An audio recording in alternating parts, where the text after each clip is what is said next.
Hi. Okay, I've only ever played two video games, Animal Crossing and Jedi Fallen Order. I'm having a big Star Wars feeling, and I feel like playing this game really reignited this feeling that I had about it when I was a kid. There was a re-release of the original trilogy in, I think, the late 90s in preparation for in 1999 when episode 1 came out, and my dad took me to go see the original trilogy, and we had it on VHS and we would watch it a lot. And then we went with my little brother to go see episode 1 like maybe 5 or 6 times, and one of the times we saw it we had those like 3D goggles, and during the pod racing scene there's like a piece of shrapnel that comes like whizzing towards the screen, and I was in my little movie theater seat and I dodged it. My dad looked over and was like, haha, got him. Anyway, so watching Mandalorian, I think, was another thing that like gave me that sparkly Star Wars feeling again. And I also really love the combination of historical and futuristic, and I did this big collection about historical futuristic stuff and sort of about outer space and about our ancestors being, maybe there's like ancestors in space of ours. I'm sure there are. Life on other planets, water on other planets, another sea on Europa, alien crabs, that whole sort of thing. But anyway, after playing this game for the first time, I was like, Spain, you don't get it. When I play this game, I am Cal Kestis. And Spain was like, no, yeah, that's how it's supposed to be. Like, it's a first person like story game. So I decided that I wanted to make my first ever cosplay.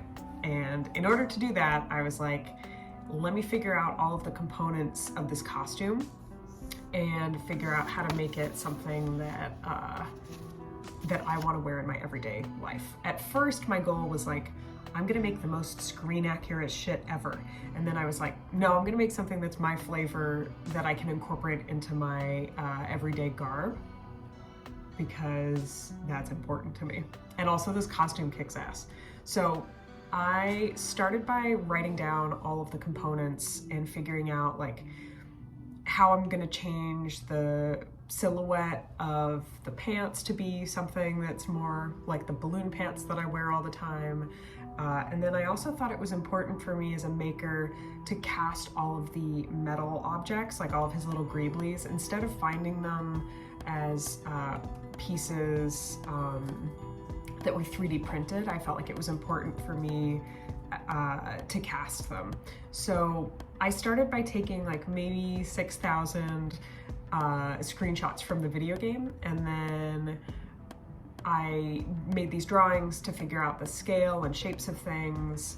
And I usually do my initial original sculpts in wax, but for this round I did the initial sculpts in clay. And my caster was able to make, I think they're called RTV molds instead of, we usually do like vulcanized rubber molds, but for this project we did RTV molds and cast them in white bronze with a dark patina.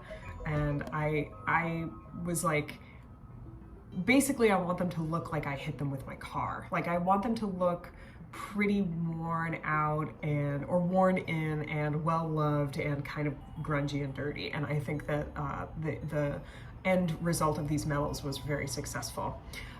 On the other hand, for the construction of the garments, I wanted them to be very well made. And then like I want the construction to be nice and clean, but then I want it to look beat up afterwards. Like it was a well-made piece at one point, and then somebody wore it on their body for 10 years or whatever. So I started with the quilted tabard, which I'm wearing sort of another quilted tabard right now, and I like to have these in my everyday garment rotation, especially in cooler temperatures. So I knew that this white quilted tabard that Cal wears is going to be something that I want in my everyday garb.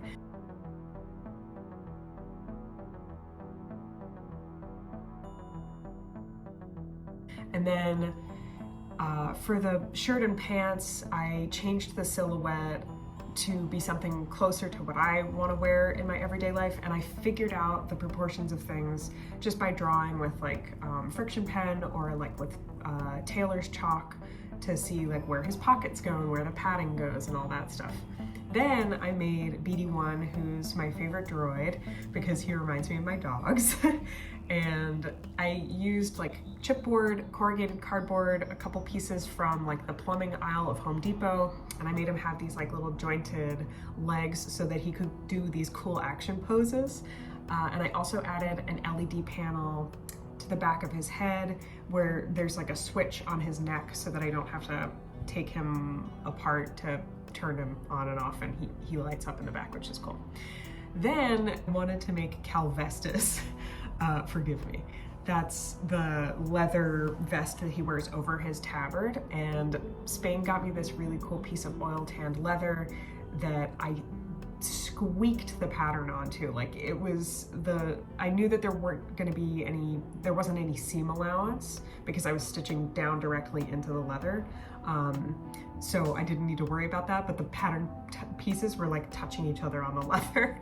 I brought the whole thing to Spain's shop and used his tools to cut things. Hold my hair. And I used his really cool treadle foot-powered sewing machine.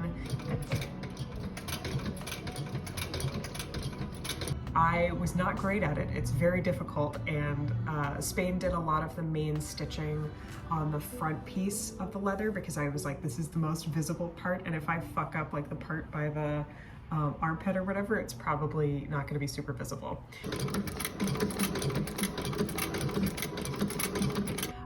One of the cool things about the construction of the Vestis is it made me have a lot of like piecing as period feelings, because, and I think that sort of realism like really adds to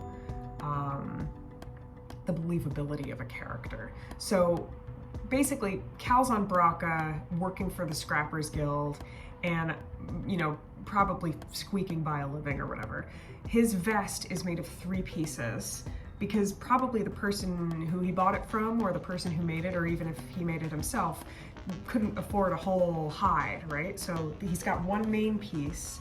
So the vest is not made of 2 big pieces or 1 large piece, it's made of 3 small pieces. So the nice, pretty large piece is his front panel, and then he's got a smaller shoulder panel and a really skinny back panel. And I think the construction of that was really interesting to negotiate with this piece of leather that I had. And it also makes me feel like it's more visually interesting, I think, than just like one solid piece, which would also be more expensive to make. My favorite piece of greebly that I made was his shoulder buckle strap thing, and I couldn't figure out in all of my screenshots what the actual function of it was. It doesn't seem like it helps him get in and out of the garment or it tightens the garment in any way. It just looks like a cool decorative piece of metal. So I did the sort of function part of that with the straps with a piece of like overall hook that I got at Joann's, and then I JB welded the cool greebly on top of that overall hook. And another thing that I did to sort of add my own flavor to this costume was I changed some of the colors of things. Like his costume has this big yellow reflector on the back, what I assume is like a reflector or like a visibility thing. And I made mine bronze and I added these cool stars because that's something that I would wear. And I also changed the color of the red reflector on his shoulder buckle to be sort of like a burnt sparkling orange because that's something that I want to wear. I also used nail polish to add some of the colorful enamel accents to the metal greeblies, and I think it worked out really well. The last piece was the belt, and I just made the belt pieces out of canvas, and getting the little bullety, stemmy things to fit was really fun and challenging. And then the last piece was his water bottle, which I asked the internet what they thought was in it, because I assumed it was like butane for a torch, but the internet was like, it's bantha milk. No, it's water. No, it's spaghetti bolognese, but whatever it is. I found this perfect aluminum bottle at Target that had soap in it, and the soap was really gross, so I poured the soap out, and then I spray painted the whole thing and I beat it up a little bit to add some cool dents. And I filed it a little bit and made it look pretty worn. And then I tried on the whole outfit for the first time and I was like, this is amazing. And Spain and I went to the Rhode Island desert to shoot it.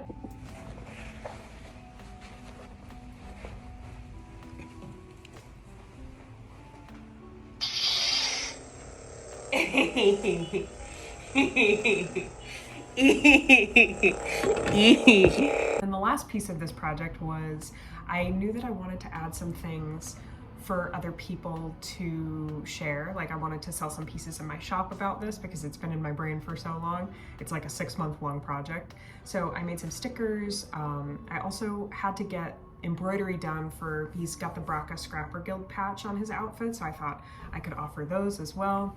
And then I also made tiny little beadies for keychains and necklaces. I also made some prints of the planets because going to new planets that I've never seen before is one of my favorite parts of Fallen Order. I also, the thing that we've been listening to this whole time is a cover song that I did of some of my favorite like Star Wars-y songs, and I just made this little electronic version of it. But that's the whole project. Anyway, I love Cal Kestis, and let me know if you love Cal Kestis too, and I love you, and bye-bye.